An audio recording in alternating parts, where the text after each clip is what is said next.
Guiones y guionistas, capítulo 112.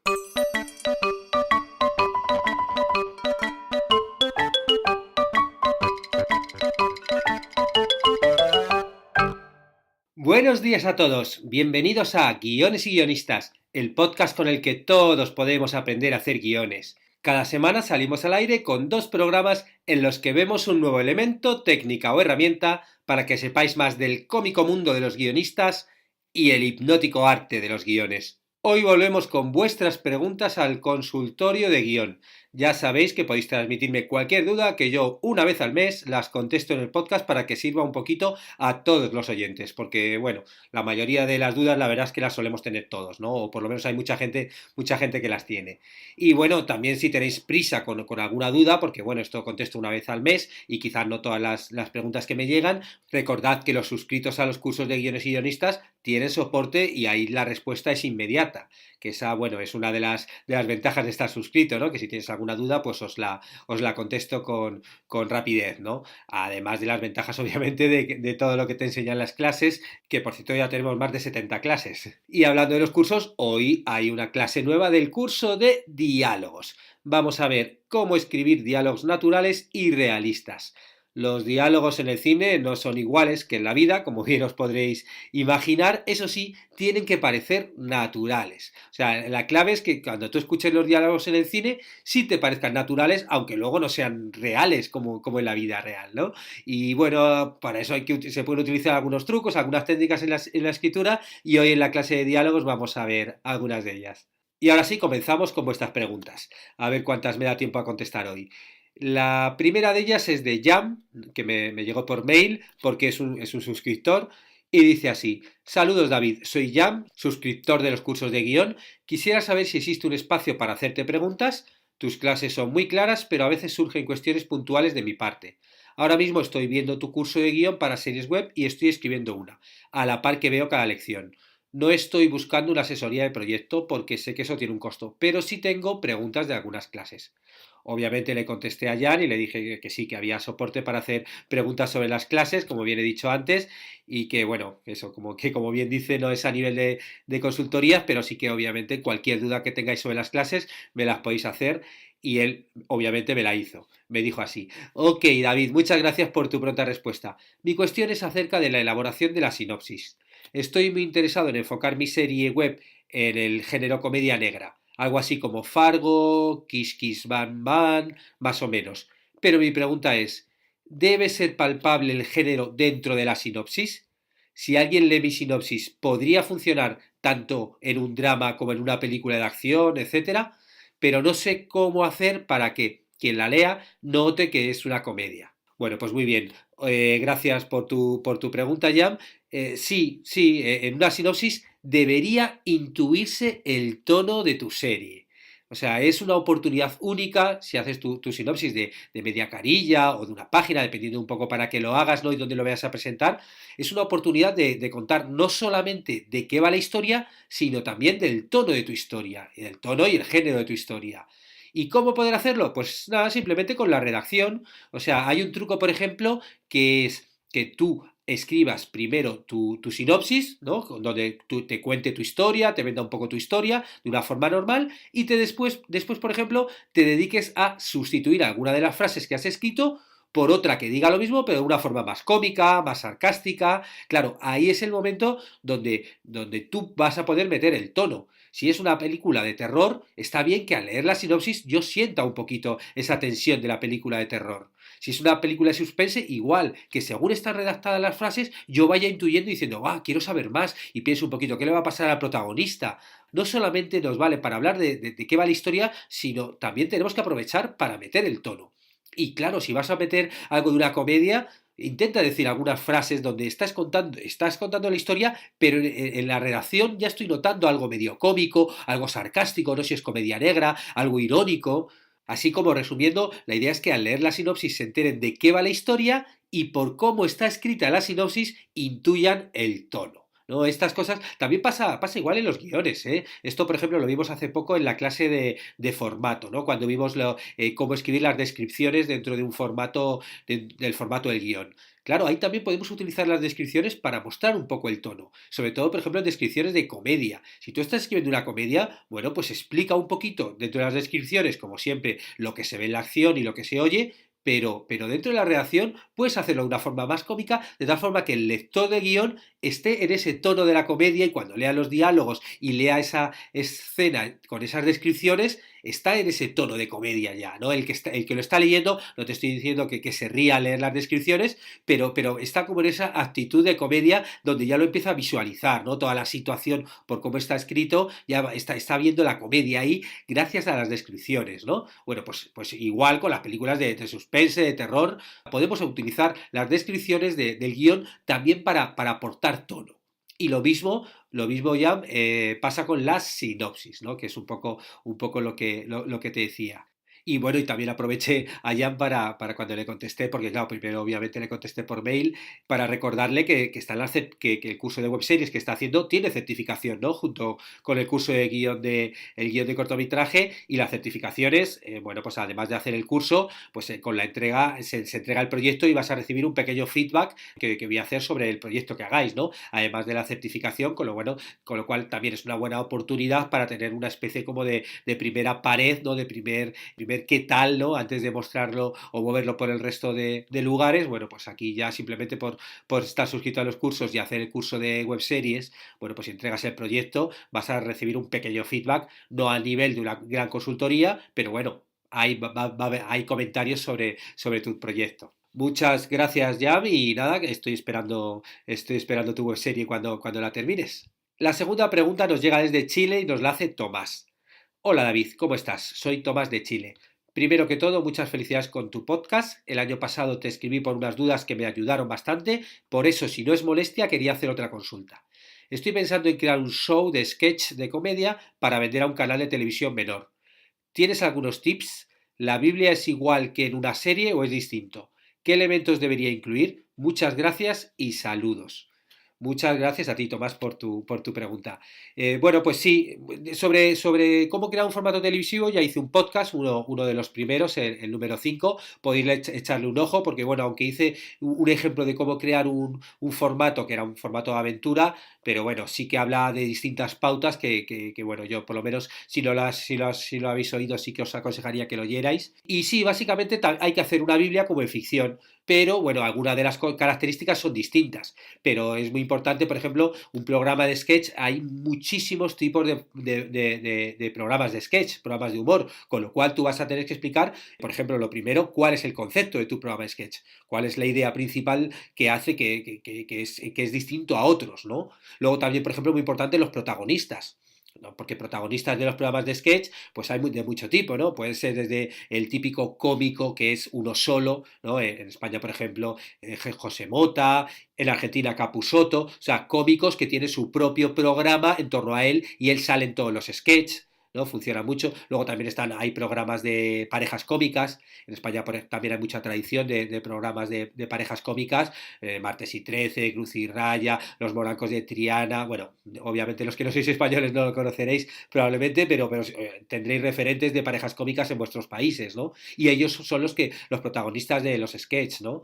Luego también existen los grupos de cómicos, por ejemplo, como el Saturday Night Live, en Estados Unidos, o bueno, en España, por ejemplo, hicimos una versión y ahí, bueno, pues se eligió 5 cómicos fijos, que más o menos que ya eran famosos, para ser un poco el elenco, ¿no? Y ahí, bueno, pues ahí ya no es el protagonismo de un cómico, ¿no? Que sí, ¿no? Es un elenco de cómicos los que van haciendo todos los tipos de sketch. Bueno, pues tú vas a tener que eso dejarlo claro en tu formato. ¿Quién lo va a protagonizar? Si tienes a lo mejor a alguien famoso o si es un grupo de cómicos que no son famosos, pero bueno, vas a hacer un casting o tienes referencia de ellos. Bueno, eso vas a tener que contarlo. Luego también vas a tener que hablar de la estructura, cómo se va a estructurar tu programa. Porque ¿qué es un sketch detrás de otro o hay un hilo conductor? El Saturday Night Live, por ejemplo, tiene una estructura muy clara, ¿no? Desde hace ya 30 y tantos años. Pues empieza con lo que le llaman el cold open, que es un sketch un poquito más cercano a a la actualidad. Luego ya llega el host, que es el presentador de ese día, que hace un monólogo cómico. Luego ya da paso a otros sketches que se hacen en directo, en medio de algunos sketches que son grabados. O sea, como que, y el hilo conductor es el host, ¿no? El presentador que va haciendo todo ese programa, ¿no? Bueno, pues luego en medio hay una sección de preguntas, o sea, de noticias, una especie de noticiario con humor. Bueno, y tiene su esquema, ¿no? Y con eso, pues todos los programas de humor tienen. Nosotros, yo, por ejemplo, trabajé hace un par de años aquí en Uruguay en un programa que se llama Parentela, de humor, que bueno, el hilo conductor era la presentadora, la conductora Manuela Silveira, una cómica uruguaya, y que bueno, pues había un plató, un estudio con público, y allí, bueno, pues había una entrevista, se hacían sketches en directo, otros sketches eran grabados, y luego había una cosa que era como muy de formato, muy original, era que había una especie como de sitcom dentro del programa. El programa se llamaba Parentela, ¿no? Y una sitcom de una familia uruguaya en el que le iban pasando cosas. Y lo que tenía de novedoso es que dentro de este estudio, con público y tal, que era cada los viernes por la noche, pues iban los personajes de esta especie de sitcom, bueno, pues aparecían allí, ella hablaba con ellos y luego ponían en la sitcom de lo que había pasado durante esa semana, ¿no? El episodio semanal, ¿no? Pero ellos estaban allí durante todo el programa y hablaban con ellos y bueno, era novedoso, ¿no? Ese tipo de formato. Bueno, pues ese tipo de ideas son las estructuras. Tú vas a tener que ver cuál es la estructura de tu programa. Si va a haber alguna estructura, si son, yo que sé, es un noticiario y a partir de allí pues te dan paso a sketch, si son parodias de la televisión, si es de política, claro, es otra de las cosas también que vas a ver. ¿Qué tipo de humor? ¿No? ¿Qué tipo de humor vas a tener? ¿Son parodias de televisión? ¿Es humor de actualidad? ¿Parodias de actualidad? ¿Es humor costumbrista? O sea, ¿qué tipo de humor vas a hacer? Por eso también vas a tener que incluir el guión del programa piloto, porque es la única forma que tienen de ver qué tipo de humor es. O sea, bueno, sí, obviamente si tienes los protagonistas, si tienes algún protagonista que conocen ya en todo el país y que todo el mundo entiende, bueno, vale, pero si no, tú vas a tener que poner los distintos sketches para que allí en el canal donde van a aprobarte el proyecto, pues entiendan qué tipo de humor vas a tener que ponerlo, ¿no? Y luego también otros elementos de formato, pues cuál es la duración del programa, ¿no? Va a ser un programa de 25 minutos o un programa de hora y media, cuál es el número de episodios, qué tienes previsto, que esto obviamente, a lo mejor tú llegas a un acuerdo de hacer 6 episodios y si funciona, pues lo acabas haciendo 30. Pero bueno, esas cosas también ya son más de la productora y del acuerdo que llegue con el canal, ¿no? Pero sí, tú a nivel de tu formato, ¿no? De la Biblia que tú vas a hacer, tú vas a tener que poner el concepto, los protagonistas, la estructura, pues eso, cuál es el tipo de humor. Si vas a hacer, por ejemplo, secciones, tienes que poner qué tipo de secciones, ¿no? Como la que te decía de un noticiario de humor, o yo que sé, a lo mejor hay un personaje que sale siempre, que es recurrente. Bueno, todo ese tipo de cosas, cuanto más pongas mejor, pero sí que te aconsejaría que encuentres una idea potente como concepto, que es un poco también lo que te va a ayudar a dar el título y que es lo que te va a hacerlo especial y diferente a otros programas de humor que hay en el mundo o en tu país, ¿no? En cualquier caso, nada, mucha suerte Tomás con tu programa y nada, si consigues venderlo y sacarlo al aire, pues avísame, que yo no sé si podré verlo por algún lado, pero vamos, si puedo, pues avísame dónde puedo verlo, que le eche un ojo. Otra pregunta que nos llega de Raúl desde Murcia, que bueno, es una región de España. Y dice así: Hola David, ¿qué tal? Me llamo Raúl y te escribo desde Murcia, España. Tengo una duda sobre el formato de guión, a ver si me la puedes resolver. Si mi historia pasa en varias épocas, ¿en qué parte del guión se pone en qué año estamos? ¿En el encabezado o en la descripción? Gracias de antemano por la respuesta y por todo lo que nos das con los podcasts. Estoy pensando en apuntarme a los cursos. En breve lo haré. Un abrazo, Raúl. Bueno, Raúl, pues nada, muchas gracias a ti por escuchar los podcasts y nada, estamos aquí, te invitamos a apuntarte cuando quieras, ya sabes que luego no hay permanencia, con lo cual te puedes dar de baja cuando quieras a los cursos y bueno, de momento hay 9, ahora va a empezar el curso 10º y esto no va a parar nunca, o sea que cuando quieras serás bienvenido. Y la respuesta es sencilla, de hecho también en el curso de formato de guión también contesté cuando hablamos de encabezados un poquito a esta pregunta.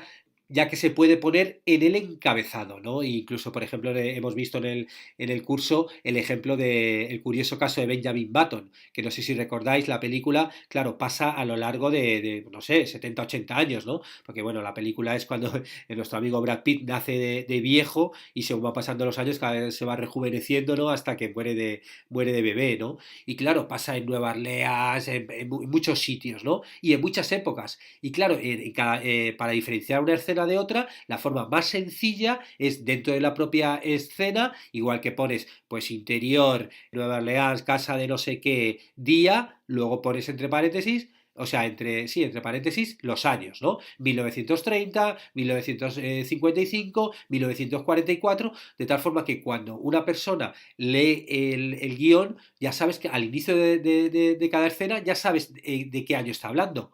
Claro, este tipo de cosas, si es un guión normal donde no hay muchos movimientos, no hace falta ponerlo. Pero si es un guión donde hay muchos flashbacks para adelante, para detrás, distintas épocas, ¿no? Como por ejemplo también el Ministerio del Tiempo, bueno, pues este tipo de cosas sí hay que poner ahí el año. Hay que poner el año porque eso te ayuda a entender, ¿no?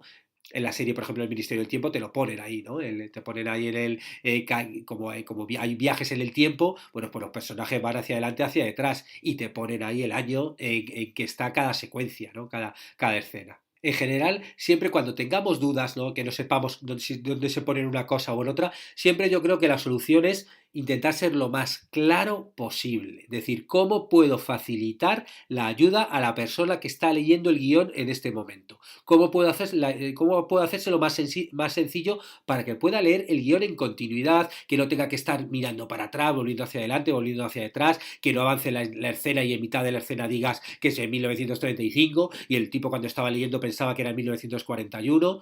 El guión es una herramienta de trabajo para todos los compañeros que van a hacer la película, pero claro, también va a haber mucha gente que va a leer ese guión antes. Gente que, pues productores, gente que va a poner la financiación, la subvención, el director a lo mejor para ver si lo apoya o no. Y claro, tenemos que hacérselo lo más fácil posible. Y lo más fácil posible, en el caso como el que nos comenta Raúl de Murcia, es poner directamente, si va a haber muchos cambios de épocas, en el inicio de cada escena, o sea, al final del encabezado, poner directamente el año entre paréntesis. Y eso es la forma más sencilla de, bueno, ya sé que esta escena pasa en el año 1935 y la siguiente en 1975 y ya está, ya no, lo leo ahí y no hace falta que en la descripción es en el año 1975 como si fuera una novela, ¿no? No, directamente en el encabezado, vamos. Cuarta pregunta, Rosa, que nos llegó desde Facebook. Dice así, amigo David, una cuestión por si me la puedes resolver. ¿Cómo se pone la letra de las canciones en los guiones de los musicales? Estoy escribiendo un mediometraje que tiene varias canciones y no sé si escribir el texto, aparte en una descripción especial o en los diálogos. Muy agradecida con tu opinión, estaré atenta a los programas de preguntas y respuestas. Saludos, Rosa. Bueno, pues nada, muchas gracias a ti, Rosa, por tu pregunta. Yo casualmente esta pregunta la tengo como muy a mano porque yo no sé si os dije, sí, ya he dicho alguna vez por aquí, como que estaba escribiendo, ya de hecho ya hemos terminado el guión, se está moviendo y bueno, ya os contaré cuando la cosa vaya más adelante, pero hemos escrito un guión de un musical basado en canciones de una persona conocida, o sea que no son canciones que hemos creado nosotros, sino ya son canciones que existían. Y claro, la forma de poner estas canciones es en los diálogos. ¿Por qué? Porque las canciones, la letra de las canciones, forma parte de lo que dicen los personajes y tienen que formar parte de la evolución natural de las escenas y de la trama. Un musical no es como que pasa algo en una escena y de repente cantan una canción y luego sigue la escena. No. O sea, el objetivo para escribir bien un guión de un musical es que lo que diga en la canción influya y sea importante en la trama. O sea, es en lugar de decir los personajes, oh, te quiero mucho, qué tal, no sé qué, no sé cuántos, y que luego empiecen a cantar, no, están hablando, pasa la situación y el te quiero se lo dicen cantando. Que cada canción haga que avance la historia. Además de que te cree pues, el tono de los personajes y muchas más cosas, ¿no? Con lo cual, las canciones tienen que estar escritas dentro de los diálogos. Yo hay veces, hay gente que he visto como que los ponía a lo mejor en cursiva, pero bueno, yo no los pongo ni creo que haga falta ponerlo en cursiva, simplemente lo que sí que se hace es, por ejemplo, dentro de la descripción, antes de que empiece a sonar la canción, tienes que poner track, dos puntos y el nombre de la canción, ¿no? Pues yo qué sé, si es tal, pues de los Beatles, pues venga, Yesterday, Beatles, ¿no? Pues track 17, por ejemplo, Yesterday de los Beatles. Bueno, también porque a partir de ahí ya la gente sabe que va a tener que entrar la música y todo el mundo ya tiene localizado además cuál es la canción, porque si no, a lo mejor dentro del texto de la canción, yo por ejemplo también sí que pongo lo de cantando, ¿no? Como entre paréntesis pongo cantando, también para que se sepa, o sea, pones personaje, luego en acotación cantando y luego ya pones la letra de la canción. Claro, eso ya también te ayuda a saber que está cantada esa parte de la canción, porque luego a lo mejor hay textos de la canción que los podría recitar, ¿no? En lugar de cantar. Bueno, y eso también te separa cuando de repente a lo mejor está cantando una canción, dice algo en mitad de la canción, pues lo típico, ¿no? Que la música sigue y los personajes hacen un pequeño diálogo y luego siguen cantando. Bueno, pues claro, tú tienes que poner que cuando está cantando y si no pones que está cantando es porque son diálogos. Y ahí sí que estás jugando con, pues eso, entra la música, empieza a cantar, luego continúan los diálogos aunque haya música, luego continúa la canción y tú siempre estás sabiendo cuál es la parte cantada y cuál es la parte dialogada. Por eso tiene que estar todo siempre en los diálogos, Rosa.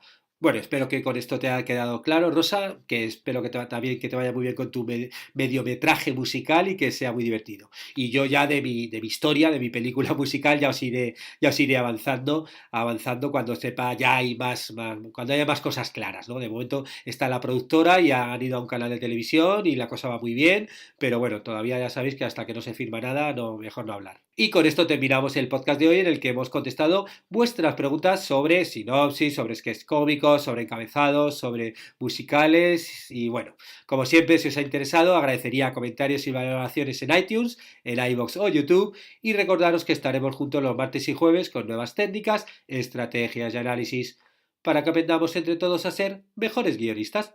¡Hasta pronto!